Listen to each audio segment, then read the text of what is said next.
We were deep in the mountains, somewhere that didn't even feel like the world I knew.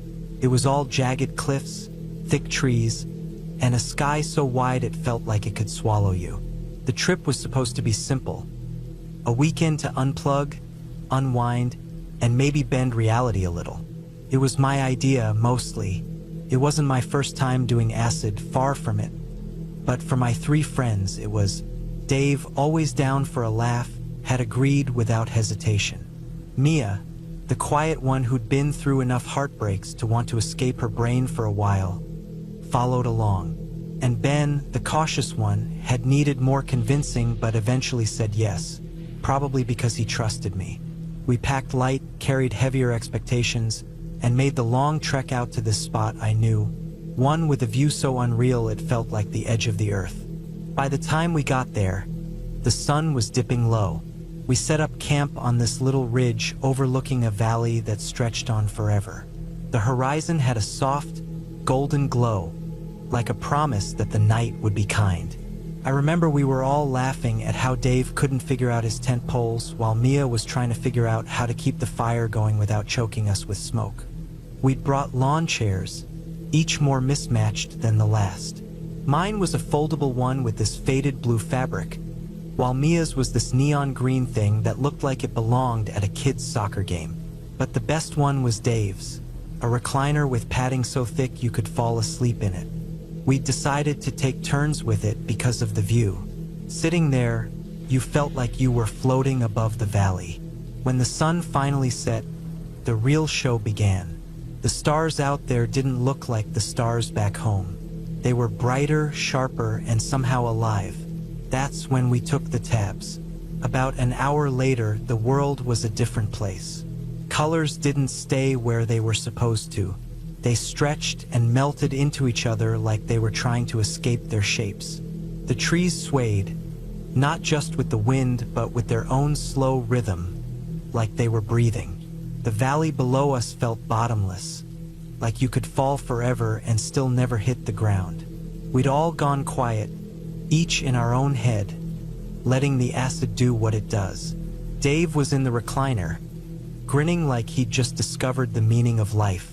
Mia was lying on her back, staring up at the sky, whispering something I couldn't hear. Ben was next to me, hunched forward, staring at his hands like they were telling him secrets. And me?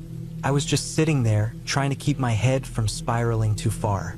That's when we heard it, the low hum of an engine. At first, I thought it was just the trip messing with me.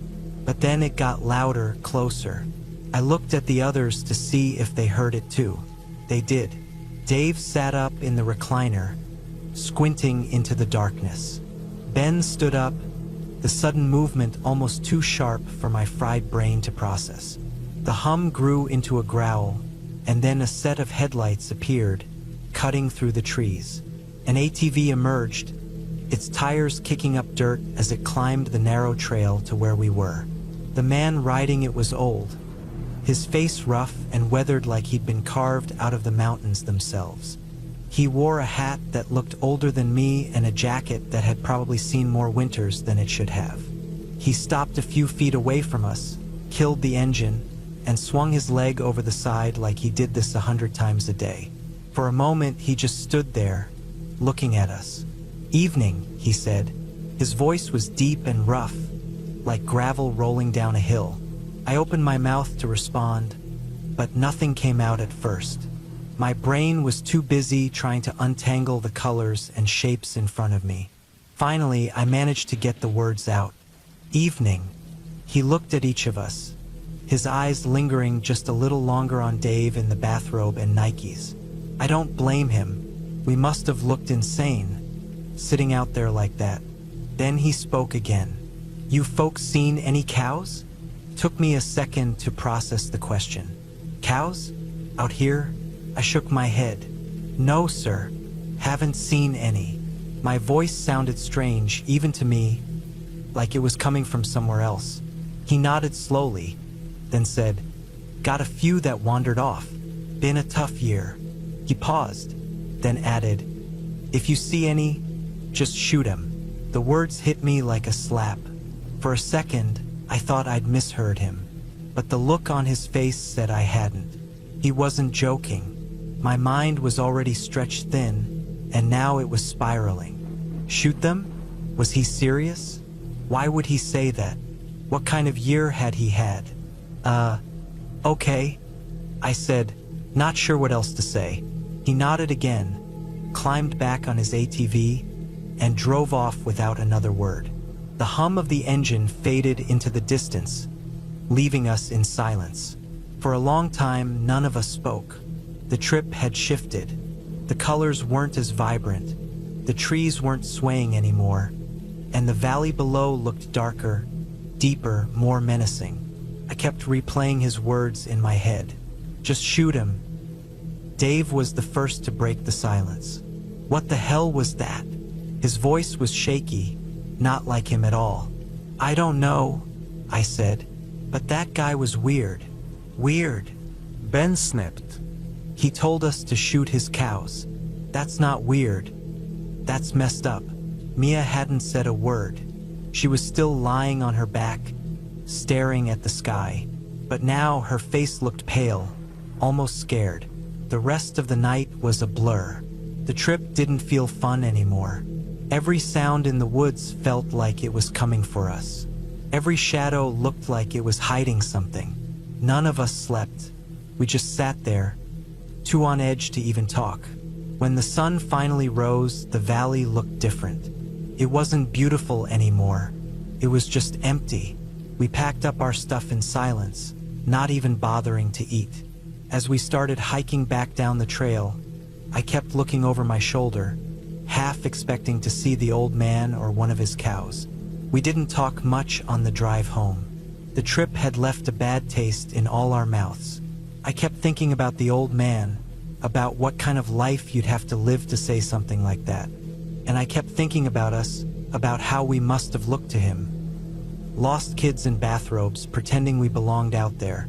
That weekend stuck with me for a long time. Not because of the trip or the view, but because of that moment, that man, and the way he shattered whatever illusion we'd been chasing. Out there, in the mountains, we weren't the center of the universe. We were just specks, passing through someone else's world.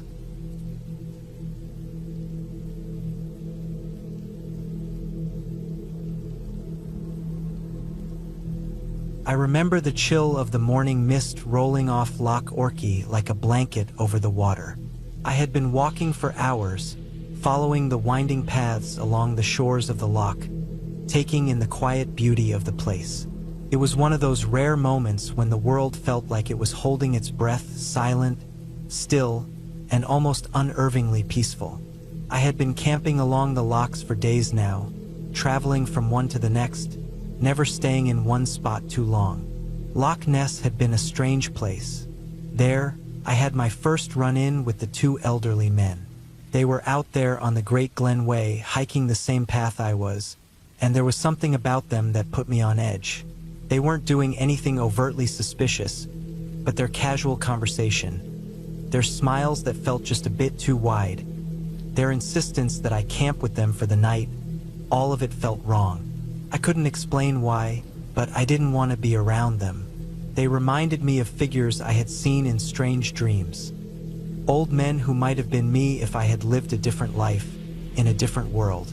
Or perhaps they were simply kind strangers with no ill intentions.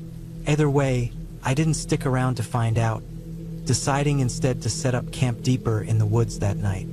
The isolation of the forest calmed me. The wind was quiet, and the trees swayed gently as though whispering their secrets to the world. That night, I experienced something that was hard to describe.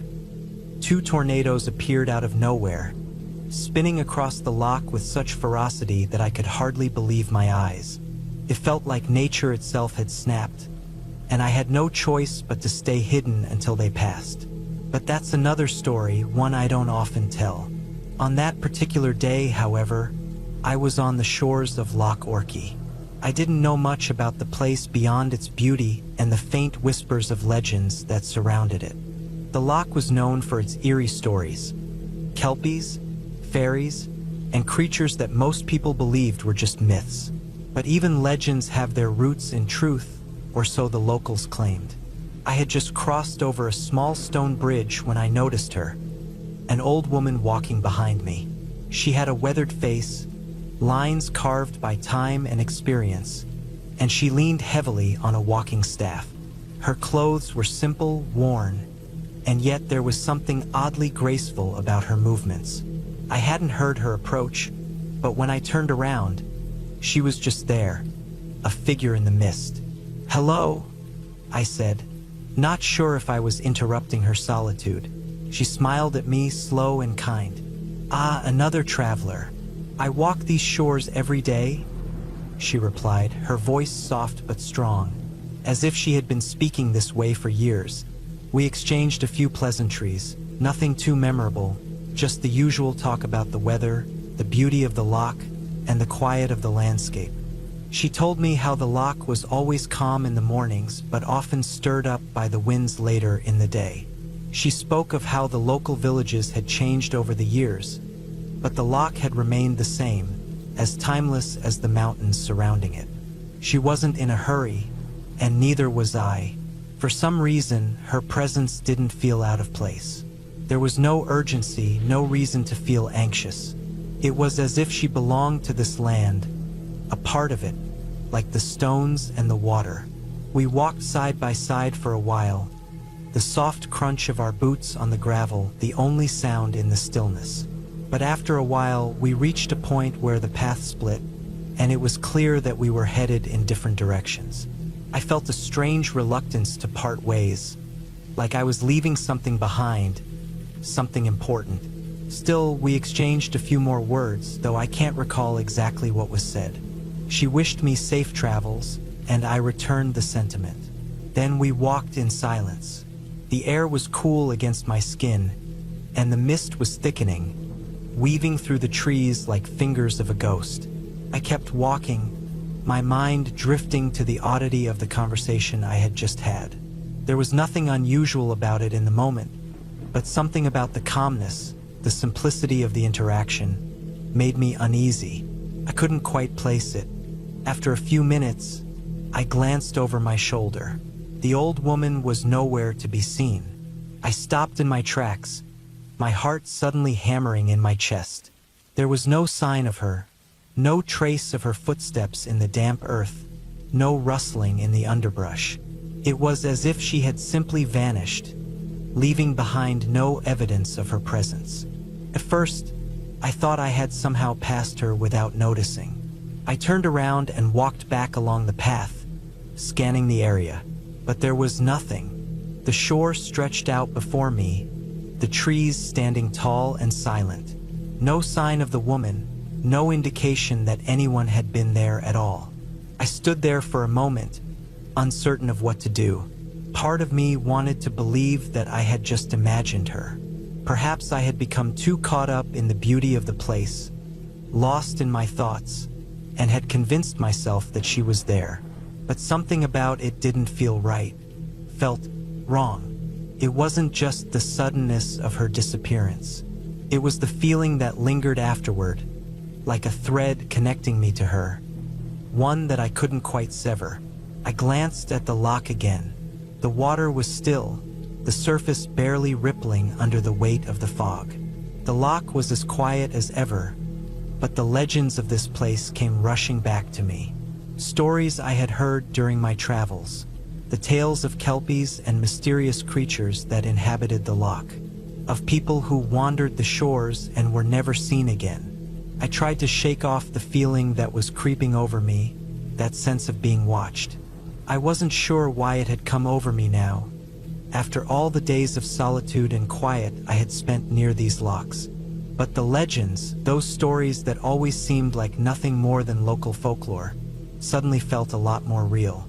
I walked for a while longer, trying to put the encounter out of my mind. But with every step, I couldn't shake the feeling that I was no longer alone. It was as if the landscape itself was watching me, listening to my every movement. The trees felt taller, the shadows deeper, and the silence more oppressive. Eventually, I found a small clearing by the water's edge and decided to set up camp for the night.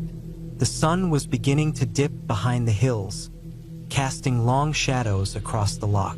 The air grew colder, and I hurried to gather firewood and set up my tent. I couldn't help but glance over my shoulder every few moments, half expecting to see the old woman standing just beyond the trees, watching me with those soft, knowing eyes. But the night passed without incident. I woke up the next morning, the early light filtering through the trees. Everything was still. The loch was calm, the mist having lifted, and the world felt ordinary once again. But there was something inside me, something unsettling, that I couldn't ignore. As I packed up my gear and prepared to leave, I looked back one last time at the shores of Loch Orchy. The old woman had been a part of this place, somehow, but she was gone now. Whether she had been real or a product of my imagination, I couldn't say. All I knew was that I felt the weight of something ancient in the air, something that I couldn't quite understand. Perhaps it was the legends of the loch, or perhaps it was the quiet knowledge that some things in this world were beyond explanation. But as I walked away from Loch Orchy, I couldn't shake the feeling that I had just brushed against something far older than myself, something that had been here long before I ever set foot on these shores.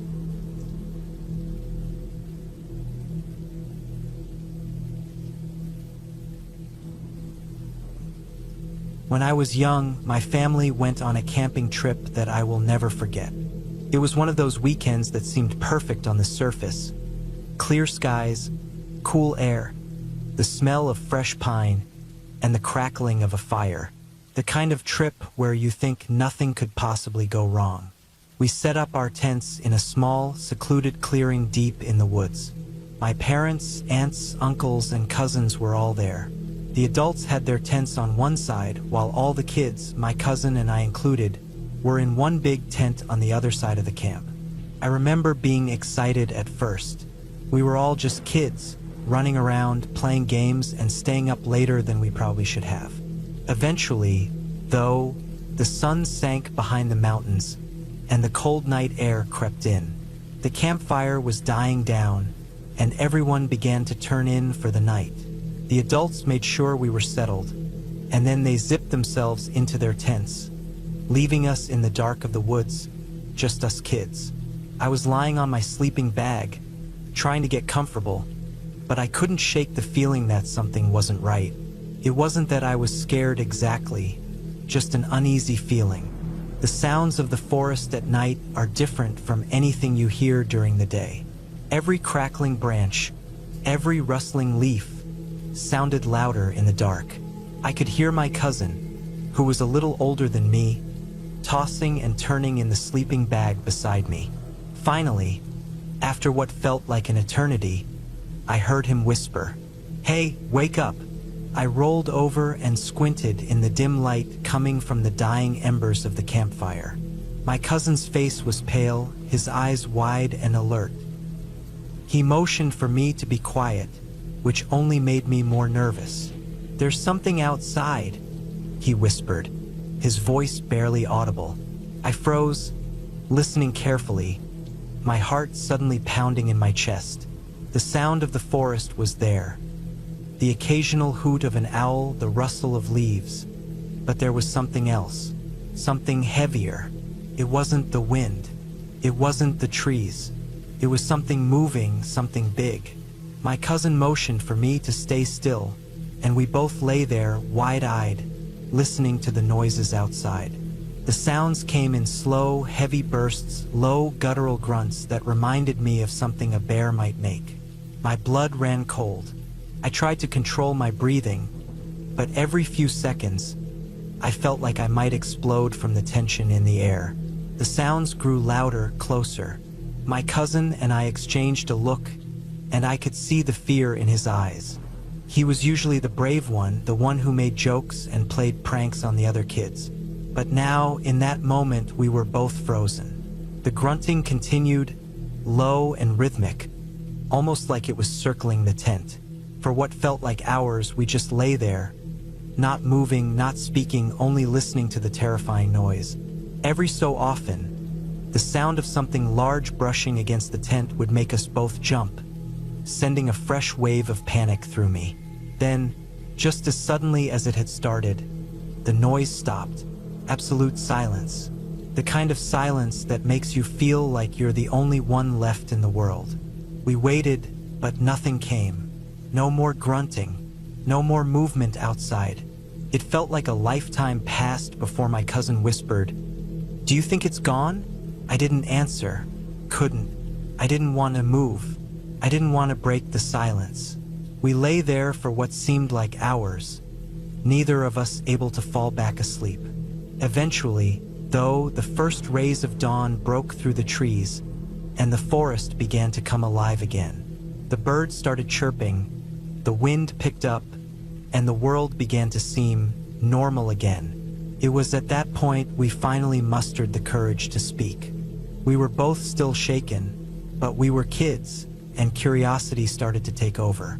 We had to know what it had been, so we climbed out of the tent, careful not to make any noise. The morning light felt like a blessing after the terrifying night we had just experienced. When we saw the adults, we couldn't wait to tell them what had happened. We were so eager to relay the whole story, reenacting the sounds and motions we had heard, trying to convey just how terrifying it had been. My parents looked at each other as we went on, imitating the grunts and gestures. And then my dad's face went pale. His eyes narrowed, and he looked at my cousin's dad. "That wasn't an animal," my dad said, his voice tight. "That was a man." The realization hit us all at once. The heavy, guttural grunts weren't from a bear or any wild animal at all. They were human sounds.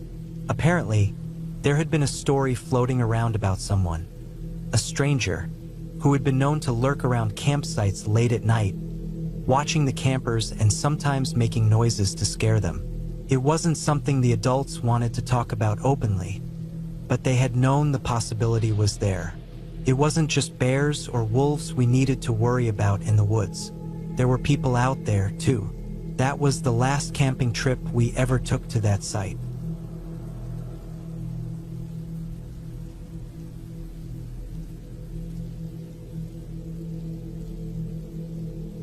It was supposed to be an easy camping trip, just me and the woods. I needed some time away from the chaos of life, from emails, notifications, and the constant buzz of people. I had planned it for weeks, bought new gear, and mapped out a quiet trail deep in the forest. No one would know exactly where I was, but I had left a note at home and shared the general location with a coworker, just in case. The drive to the trailhead was peaceful. The winding road carved through dense trees, the kind that seemed to stretch endlessly into the sky. By late afternoon, I reached the starting point. The parking lot was almost empty, except for an old, beat-up truck that looked like it hadn't moved in years. A slight chill ran down my spine, but I brushed it off. People leave cars in odd places all the time.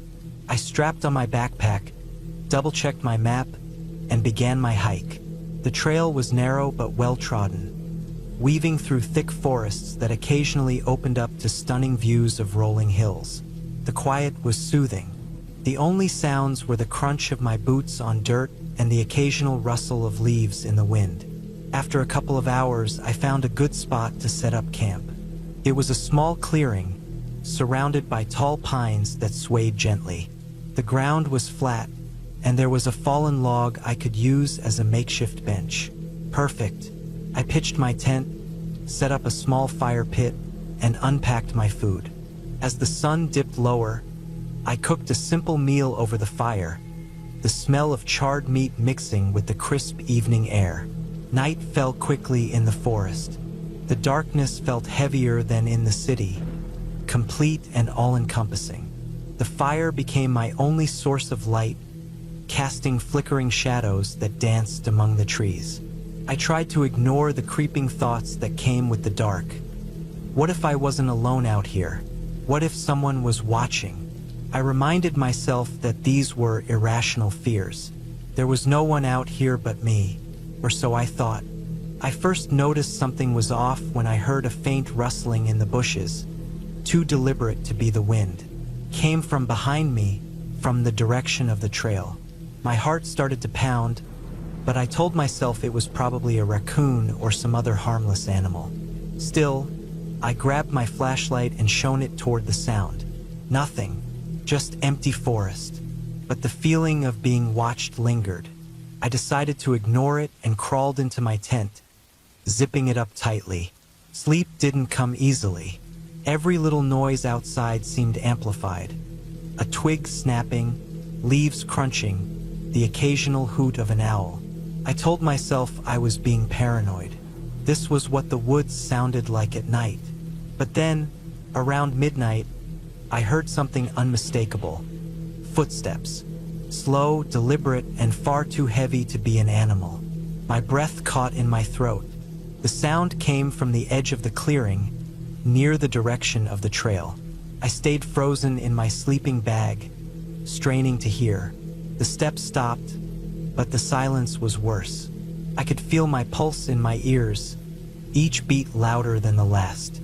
Minutes passed, maybe hours, before I finally fell asleep from sheer exhaustion. The next morning, everything seemed normal again. The sunlight filtered through the trees, the fire pit was untouched, and nothing appeared out of place. I convinced myself it had been my imagination, the product of an overactive mind in an unfamiliar setting. Determined not to let my fears ruin the trip, I packed a small day bag and set off to explore the area. The trail I followed was overgrown, clearly less traveled. It led to a small stream where I refilled my water bottle and sat for a while, enjoying the serenity. But as I made my way back, I noticed something strange. About halfway to my campsite, I found a footprint in the mud. It wasn't mine. It was larger, heavier, and pointed in the direction of my camp. Panic surged through me. Someone had been near my site. Or worse, someone had been near me. I hurried back, scanning my surroundings constantly, but I saw no one. When I reached the clearing, everything looked untouched. My tent was still zipped, my food was undisturbed, and there were no obvious signs of intrusion. Still, the sense of unease was overwhelming. I decided to cut the trip short. I started packing my gear, my hands shaking slightly. As I worked, I kept glancing around, half expecting someone to emerge from the trees. No one did, but the feeling of being watched grew stronger. I couldn't shake it, no matter how much I told myself I was imagining things. By mid-afternoon, I was back on the trail, heading toward my car. I walked fast, almost jogging, my backpack bouncing with each step. The forest that had seemed so beautiful the day before now felt suffocating. The trees were too tall, the shadows too dark. Every sound made me jump. About halfway to the parking lot, I noticed something that stopped me cold. On the side of the trail, tied to a low-hanging branch, was a piece of string. It wasn't there before. It was bright orange, impossible to miss, and it swayed gently in the breeze. I didn't touch it, but I couldn't stop staring. Was it a marker? A signal? My mind raced with possibilities, none of them good. I started walking again, faster this time. My instincts screamed at me to get out of there. But then I saw another string, tied to a tree a few hundred feet ahead, and another further down. They formed a line, leading off the trail and into the woods. I didn't follow them. I didn't want to know where they led. When I finally reached the parking lot, my car was still there, untouched, but the old truck was gone. It had looked abandoned when I arrived, but now it was nowhere to be seen. The absence of it felt more unsettling than its presence ever had. I threw my gear into the car and drove off without looking back. The road out of the forest felt endless, but eventually, I reached the highway. Only then did I feel safe enough to breathe. To this day, I don't know who or what was out there with me. I never reported it. What could I have said? I felt like someone was watching me. No one would take that seriously. But I know what I felt, and I know I'll never camp alone again. Sometimes I think about the strings, about how they led into the woods away from the trail. Part of me wants to know what they were for, but a bigger part of me is glad I never found out.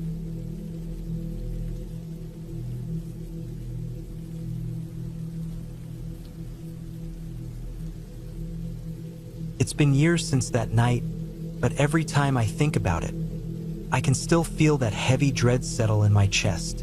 Let me start from the beginning. We were a group of 8 good friends who'd been planning a camping trip for months. The idea was to disconnect completely, no phones, no distractions. We wanted to experience the wild beauty of rural Australia, far away from any towns or cities. The campsite was deep in the bush, far off any main roads. It was just us, our tents, some basic supplies, and the vast open wilderness. The first couple of days were perfect. We explored the area, cooked meals over a campfire, and shared stories under the stars.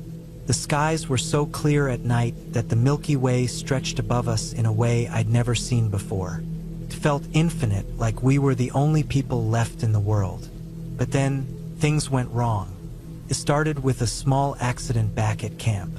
One of us tripped while handling our water container, and most of our supplies spilled out. We hadn't planned for that kind of mishap, and there wasn't any nearby source of clean water. After realizing we wouldn't have enough for the next day, we made the call to pack up and hike to the nearest town. According to the map, it was about 25 kilometers away. It didn't seem too bad, we'd done hikes that long before, but we weren't prepared for how different this one would be. We left camp just after noon, trying to make as much progress as possible before dark. The trail was little more than a 4x4 track, winding through dense bushland with no signs of civilization in sight. The sun was relentless, and even though it was early autumn, it felt like the middle of summer. The heat clung to us, and we were sweating through our clothes before the first hour passed. As the sun started to dip, the bush around us seemed to come alive in a different way. The sounds of birds and insects grew louder, almost overwhelming, as if they were all trying to make themselves heard before night fell. Despite the noise, there was an eerie stillness to the place. The track stretched endlessly ahead of us, narrowing and disappearing into shadows as the light faded. We were maybe 4 or 5 hours into the hike when the sky started to shift. Twilight in the bush comes fast. One moment there's enough light to see, and the next it's like someone's flipped a switch. The stars began to emerge, impossibly bright, casting a faint glow over the landscape. It was beautiful, sure, but it also made everything around us feel even more remote. We hadn't passed any landmarks or signs, and the trail seemed to wind on forever. Around then, we decided to take a break. None of us wanted to admit it, but we were tired and starting to feel the strain of carrying our packs for so long. We reached a small clearing by a stream, a narrow, shallow trickle of water that cut through the rocky ground. It wasn't much, but it was the first water we'd seen since leaving camp. We dropped our packs and knelt by the stream to drink, cupping the cool water in our hands. Tasted clean, crisp, and refreshing. That's when I felt it. At first, it was just a flutter in my stomach, like the nervous energy you get before speaking in front of a crowd. But it quickly grew into something else, a strange, weightless feeling that settled over me.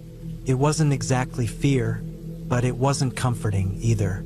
It felt like the air around me had changed, charged with some kind of invisible static. I glanced at the others. They were all looking around, their faces puzzled.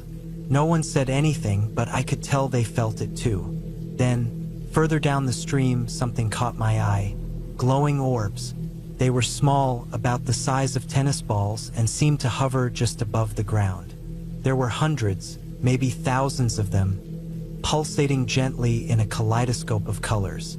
Reds, blues, greens, yellows, they shimmered and shifted, like tiny living rainbows. They weren't bright enough to light up the clearing, but they cast a faint glow that danced on the surface of the water. It was mesmerizing. None of us moved. We just stared, transfixed by the sight. The orbs didn't seem threatening. They simply existed, glowing softly in the darkness. Time felt suspended, like we were caught in a dream. I don't know how long we watched, minutes, maybe an hour. The stars above and the orbs below seemed to merge into one endless, surreal landscape. Then, as suddenly as they appeared, the orbs began to fade. One by one, their lights dimmed until there was nothing left but the stream and the dark. And that's when it hit me. A wave of dread, unlike anything I'd ever felt before, washed over me. It wasn't the nervous flutter from earlier. This was deep, primal fear. My body went rigid, my heart racing so fast it felt like it might burst. I couldn't move, couldn't even breathe properly. It was as if the air had been sucked out of my lungs. I glanced at my friend closest to me, and her face mirrored what I was feeling. Her skin was pale, her eyes wide and hollow.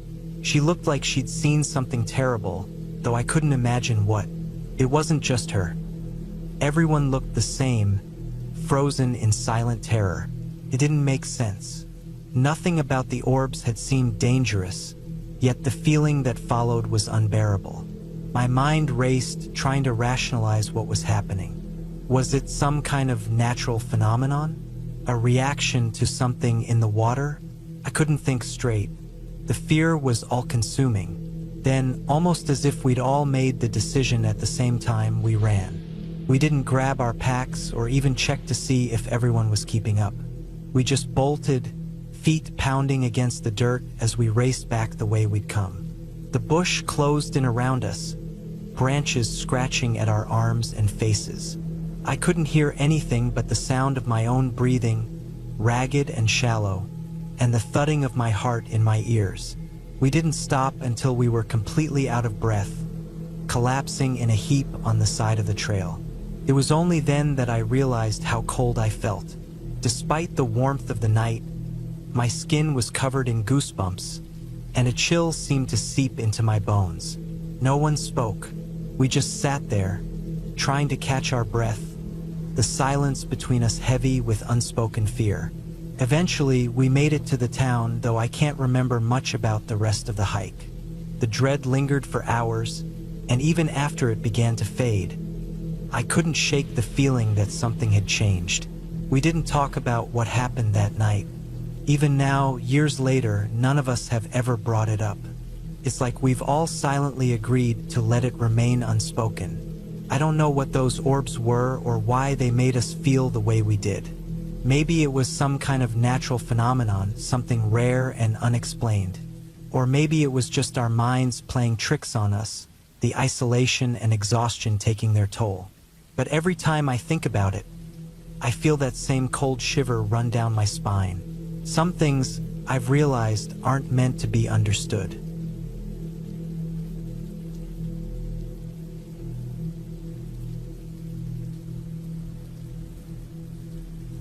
It happened to my dad about 20 years ago, and even now he can laugh about it, but at the time it was the most terrifying camping experience of his life. He was young, carefree, and traveling through rural France with a good friend. They were hiking, carrying their gear on their backs, and exploring the woods without much of a plan. They had a vague idea of where they were going, but like many young adventurers, they didn't sweat the small details. They were there to enjoy nature, to be free, and to soak in the experiences that only travel can bring. It was late in the day when they arrived at a small village. They didn't know its name. They had stumbled upon it by chance after following the winding forest trails. The village was charming, the kind of picturesque place that felt frozen in time. Narrow cobblestone streets snaked between old stone houses with shutters painted in faded pastel colors. Flower boxes adorned the windows, and the air smelled faintly of wood smoke and freshly baked bread. The two of them stopped at a small grocery shop. They bought a few essentials: bread, cheese, some cured meat, and a bottle of cheap wine. The shopkeeper was friendly, though neither of them spoke much French beyond a few basic phrases. With a wave and a smile, they left the village and headed back into the woods. determined to find a place to set up camp before nightfall. The trail was easy enough to follow at first. It was wide and well-trodden, cutting through dense woods that seemed to stretch endlessly in every direction. The late summer sun hung low in the sky, casting long shadows that danced across the path as the wind stirred the trees. They felt alive, energized by the beauty around them, even as the light began to fade. But as the sun dipped below the horizon, the mood began to change. The woods grew darker, and the trail became harder to follow. They hadn't brought any kind of flashlight or lamp, a careless oversight they would come to regret. The moon provided some light, but not enough to illuminate the ground in detail. They could see just enough to know they were still on the path, but not much more. As they walked, the path seemed to grow narrower.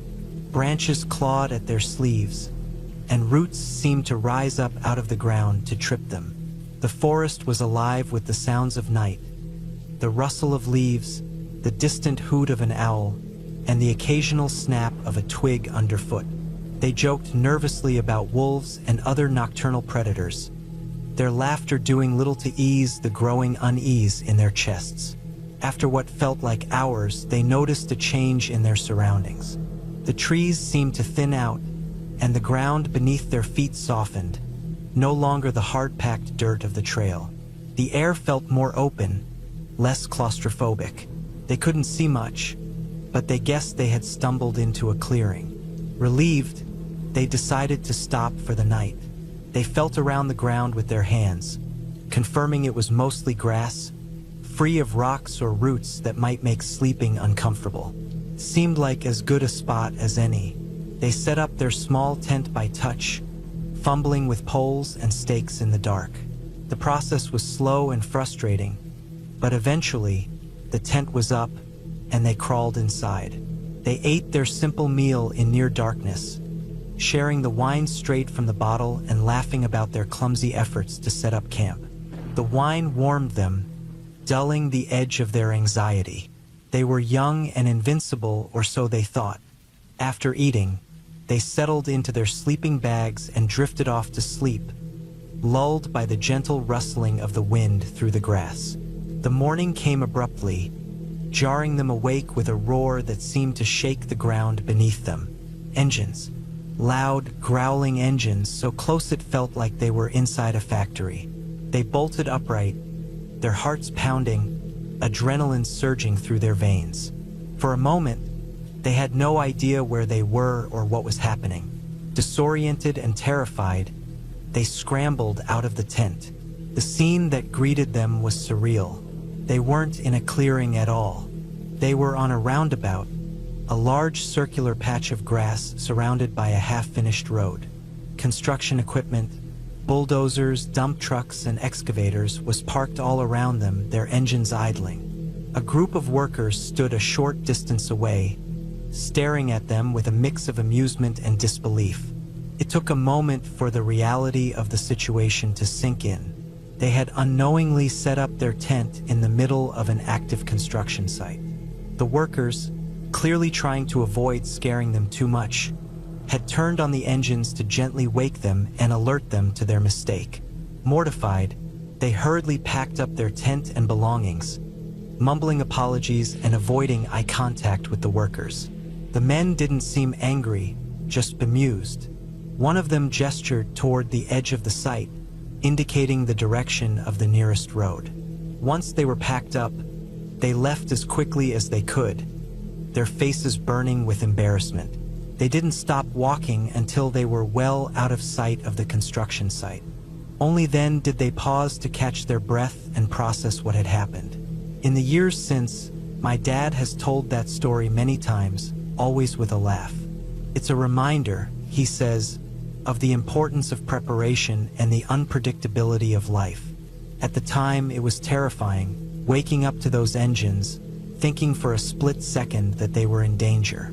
But looking back, it's a memory he cherishes, a funny story from a time when he was young and carefree, wandering the woods with nothing but a backpack and a sense of adventure.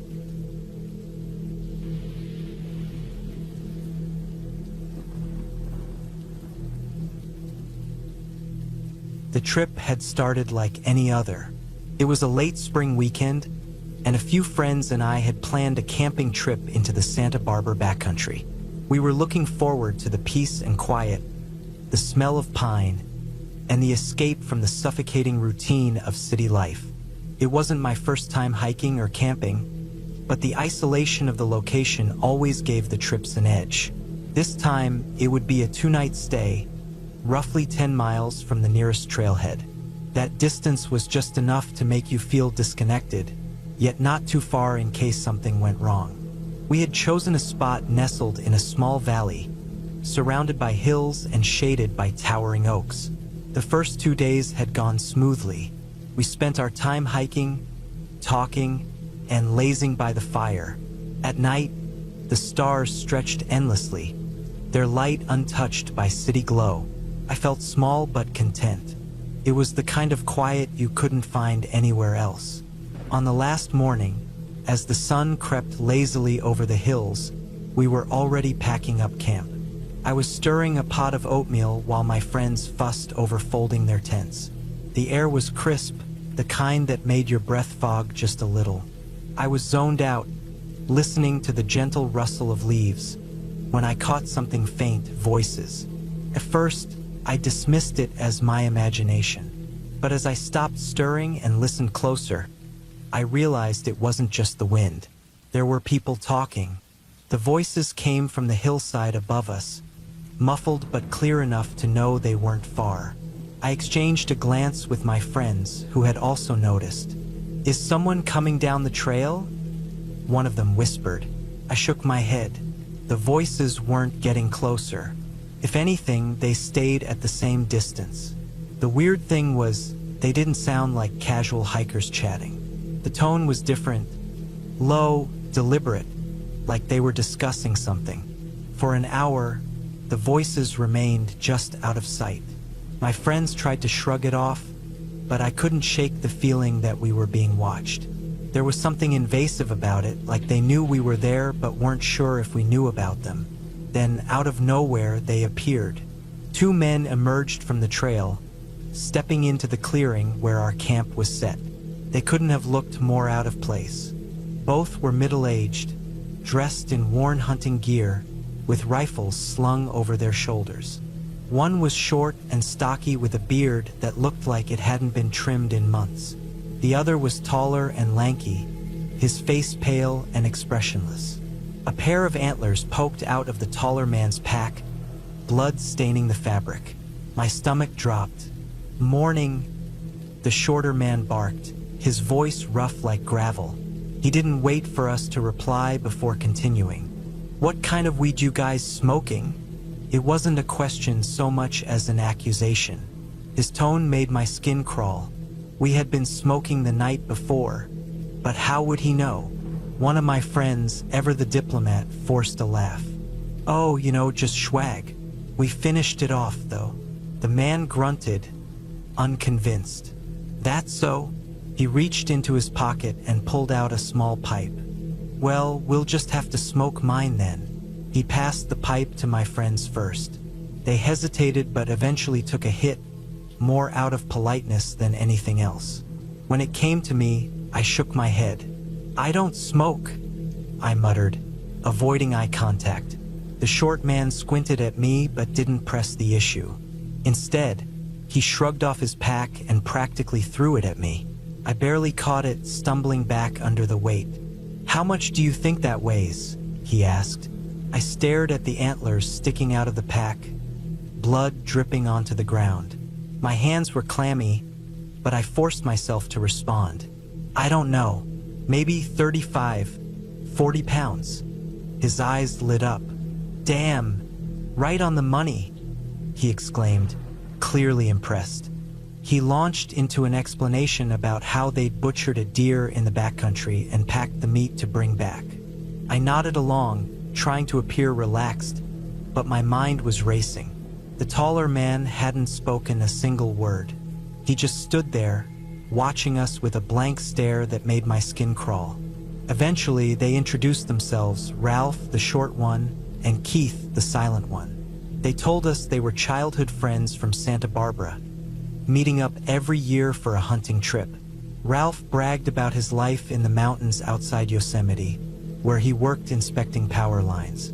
Keith, meanwhile, was married to a district attorney and didn't talk much.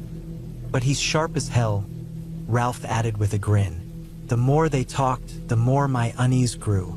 Ralph's stories were full of details, almost too many. Keith's silence felt less like shyness and more like something darker. When they finally left, I felt a weight lift off my chest. We didn't stick around long after that. As we hiked back to the trailhead, none of us said much. Looking back, I don't know if they meant us any harm or if they were just odd. But the way Keith watched us without a word, the way Ralph threw his pack at me like it was some kind of test, it stuck with me ever since. Sometimes the scariest encounters aren't with ghosts or monsters. Sometimes it's the living people who leave you wondering what might have happened if things had gone just a little differently.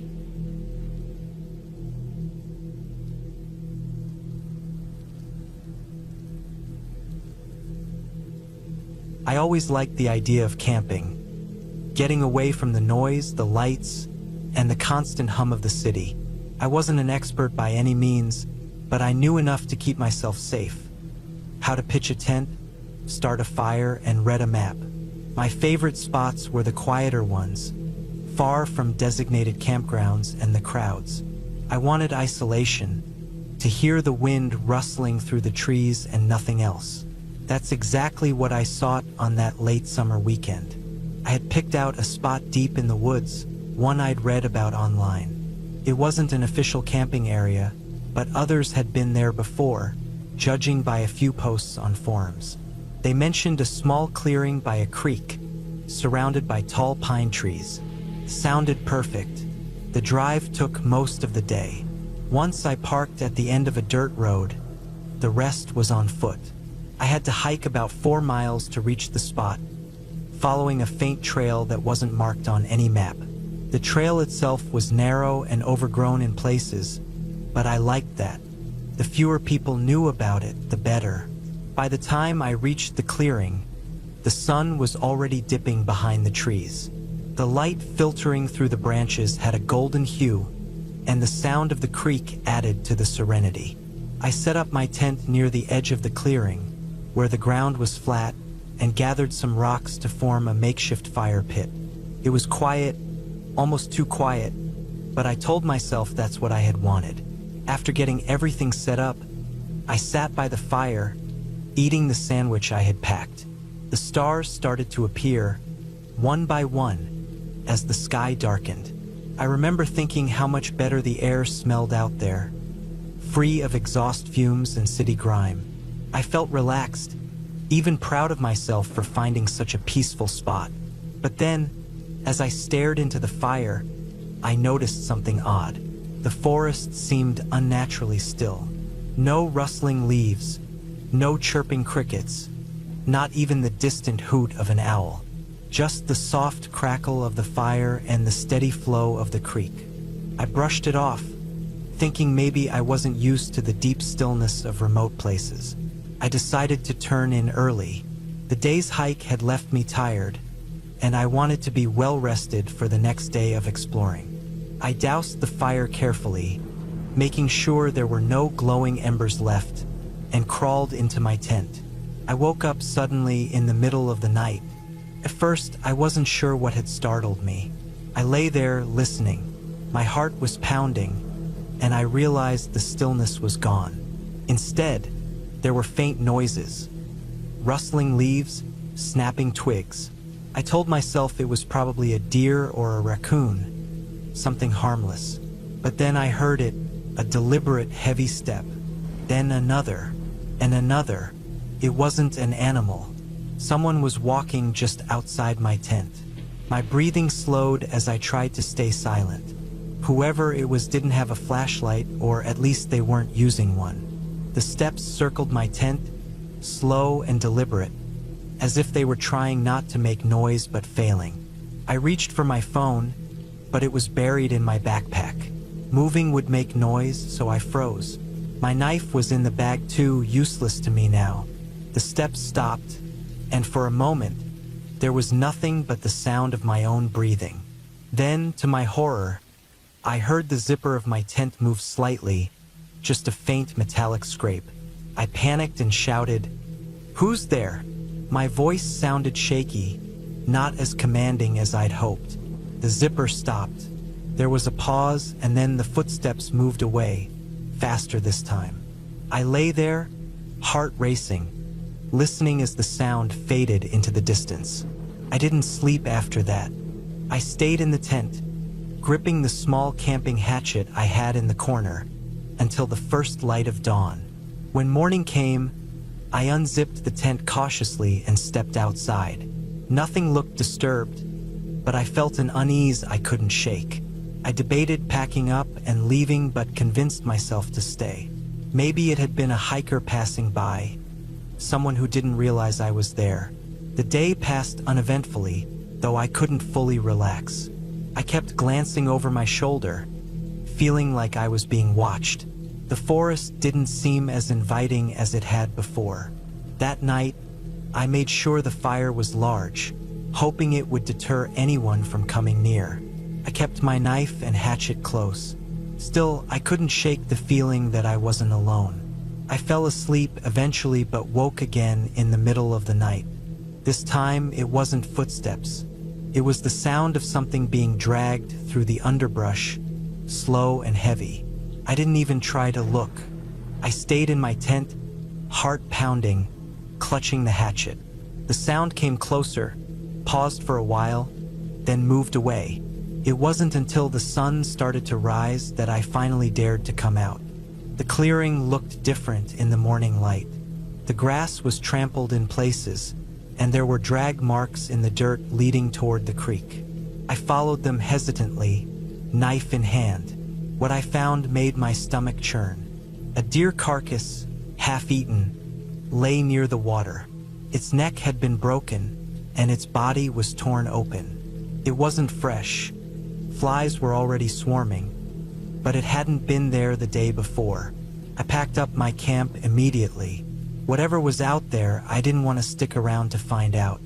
The hike back to my car felt longer than it had on the way in. Every snap of a twig made me jump, and I kept looking over my shoulder.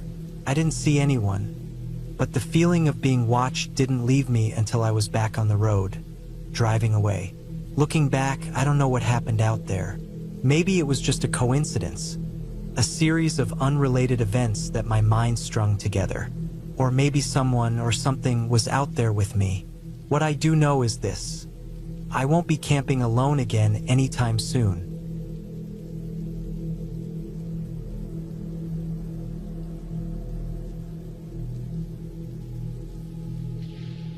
I always loved the idea of camping. The thought of escaping the city, with its constant buzz and glaring lights, for the peace and quiet of the wilderness sounded perfect. So when my coworker bailed on our weekend trip last minute, I decided to go solo. It wasn't my first time camping alone, but it would definitely be my first in such a remote area. I had picked a spot deep in the state forest, far from any official trails or campsites. It wasn't some spontaneous decision. I had spent hours researching the area, reading up on maps, and even marking my planned route on a GPS app. But no amount of preparation can truly account for the unexpected. The hike to my chosen spot was uneventful, though exhausting. The trailhead was barely marked, more of an old logging road than an actual trail. As I walked, I noticed how the trees seemed to grow thicker with each mile. The air felt cooler, heavier, the deeper I went. Every now and then, I'd hear the snap of a twig or the rustling of leaves. I assumed it was wildlife, probably squirrels or birds.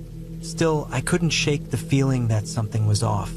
By mid-afternoon, I reached my spot, a clearing near a small creek. It was perfect. The creek's gentle babble provided a calming background noise, and the canopy of trees overhead offered just enough shade without blocking the sunlight entirely. I set up my tent, gathered some firewood, and spent the rest of the evening relaxing. As night fell, the forest came alive with sounds. Crickets chirped in an almost rhythmic pattern, accompanied by the occasional hoot of an owl. I made a small fire, cooked some instant noodles, and stared up at the stars.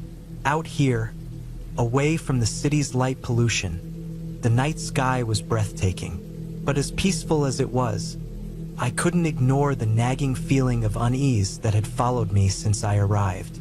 I chalked it up to being alone in such a secluded place and convinced myself I'd feel better in the morning. The next day, I decided to explore the area around my campsite. I followed the creek upstream, curious to see where it led. After about an hour, I came across an old, overgrown trail. It looked like it hadn't been used in years, but something about it intrigued me. Against my better judgment, I decided to follow it. The trail wound deeper into the woods, eventually leading to a clearing. In the center was an old, crumbling cabin. Its wooden walls were warped and weathered, the roof partially caved in. It looked like it had been abandoned for decades. Curiosity got the better of me, and I decided to take a closer look. The cabin's door was barely hanging on its hinges, and the inside was filled with debris, broken furniture, rusted tools, and what looked like animal droppings. But what caught my attention was a stack of weathered notebooks on a dusty table. I picked one up and flipped through its pages. Most of the writing was illegible, the ink faded with time, but I could make out bits and pieces. Not safe after dark. They keep watching. Don't trust. My stomach churned. I quickly put the notebook down and backed out of the cabin. The air felt heavier, and the forest seemed eerily quiet, as if holding its breath. I decided it was time to head back to my campsite. That night, the forest felt different. The usual sounds of crickets and owls were absent, replaced by an unsettling silence. Even the creek seemed quieter. I tried to brush it off, telling myself it was just my imagination playing tricks on me after finding the cabin. But as I lay in my tent, I started hearing noises. Faint at first, like someone walking through the underbrush. I sat up, straining my ears to listen. The footsteps grew louder, closer. They weren't the light, scurrying steps of an animal. They were heavy, deliberate, human. My heart pounded as I reached for the flashlight and unzipped the tent just enough to peek outside. The beam of light cut through the darkness, but I couldn't see anything. The footsteps stopped. I sat there, frozen, for what felt like hours, listening to the oppressive silence. Then, just as I was starting to convince myself it was nothing, I heard it again, this time on the other side of the tent. Something or someone was circling me. I didn't sleep that night. I sat in the tent, clutching my flashlight and the small camping knife I had brought. Every so often, I'd hear the footsteps again, sometimes close, sometimes distant, but always there. At one point, I thought I saw movement just beyond the firelight, a shadow darting between the trees. My instincts screamed at me to run, but where would I go? The woods were pitch black, and I didn't want to risk getting lost. Eventually, the footsteps stopped. The first light of dawn began to filter through the trees, and with it came a sense of relief. But I knew I couldn't stay another night. As soon as the sun was up, I packed my things and started the hike back to the trailhead. I tried to move quickly but carefully, constantly glancing over my shoulder. About halfway back, I came across something that made my blood run cold. A small pile of rocks stacked neatly in the middle of the trail. They hadn't been there on my way in. My pace quickened. The woods seemed to close in around me, every shadow and sound setting my nerves on edge. I felt like I was being watched. Finally, I reached the trailhead and practically ran to my car. As I drove away, I kept glancing in the rearview mirror, half expecting to see someone, or something, following me. Even now, weeks later, I can't fully explain what happened during that trip. I reported the abandoned cabin to the park rangers, but they didn't seem concerned. They chalked up the noises and footprints to wildlife, maybe a bear or a curious deer. But I know what I felt out there. I wasn't alone. I haven't gone camping since. Sometimes I think about going back, just to prove to myself that it was all in my head. But then I remember the footsteps, the shadowy figure, and the pile of rocks, and I decide it's better to stay away. Some places are meant to be left alone.